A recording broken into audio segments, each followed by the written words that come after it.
हज 2021 के दौरान हुज्जाज इकराम मुज़दलिफा में कुछ देर क़ियाम के बाद वस्ते शब को मिना की तरफ रवाना हो गए, जहां वो आज जुमरा उक़बा में रमी जमरात में मसरूफ हैं। मैदान अरफात में रुकन आज़म की अदायगी के बाद हुज्जाज इकराम मुज़दलिफा की जानिब रवाना हुए थे। हुज्जाज इकराम की एक से दूसरे मुक़द्दस मुकाम की तरफ नक़्ल व हरकत के लिए एक मरबूत प्लान तैयार किया गया था, जिसकी पैरवी करते हुए तमाम हुज्जाज इकराम नज़्म व ज़ब्त के साथ मनासिक हज अदा कर रहे हैं। सऊदी वज़ारत हज की तरफ से हुज्जाज इकराम के लिए कंकरियों का खुसूसी तौर पर इंतजाम किया गया है।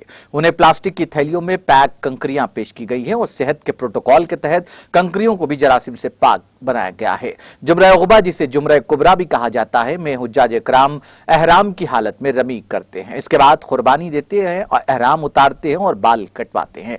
रमी जमरात का अमल तुलुए आफ्ताब से ईद उल अज़हा के पहले दिन 10 ज़िलहज को सुन्नत रसूल के मुताबिक सूरज के ज़वाल तक जारी रहता है। हुज्जाज इकराम अय्याम तशरीक़ के दिन 11, 12 और 13 ज़िलहज तक मिना में क़ियाम करते हैं। इस दौरान वो 3 बार रमी जमरात करते हैं। जमरा उला, जमरा वस्ता और जमरा कुबरा के दौरान 7-7 कंकरियां मारी जाती हैं। नाज़रीन, हमारे टीटीवी न्यूज़ को सब्सक्राइब करिए, बेल आइकॉन को प्रेस करिए, शेयर करिए और लाइक करना ना भूलें। और किसी एडवर्टाइजमेंट से मुताल्लिक़ जानकारी के लिए हमारे इस नंबर पर कॉन्टैक्ट कीजिए। हमारा नंबर है 9550102020।